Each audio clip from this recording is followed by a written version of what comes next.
How to add credit card, autofill, and Safari on iPhone X. And okay guys, here in your mobile phone, go to settings. In settings, scroll down and go to Safari.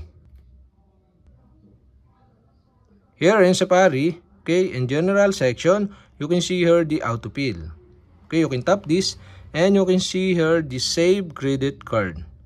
So okay, you can tap the save credit card and now you can add the credit card. So you can tap the add credit card button here and now you can add the info of your credit card.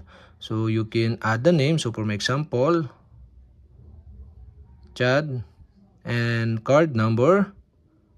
This is example only, and expiration of your card. So for my example,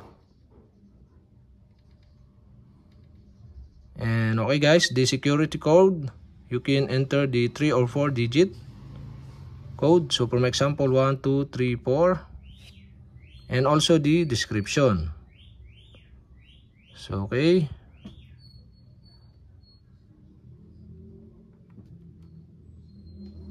after you enter the info of your credit card, you can tap the done button on the upper right side on your screen to save. And okay guys, we have successfully add credit card autofill in Safari on iPhone X. Okay guys, make sure the credit card is enabled to use this autofill info of your credit card. So okay guys, we have successfully add credit card autofill in Safari on iPhone X.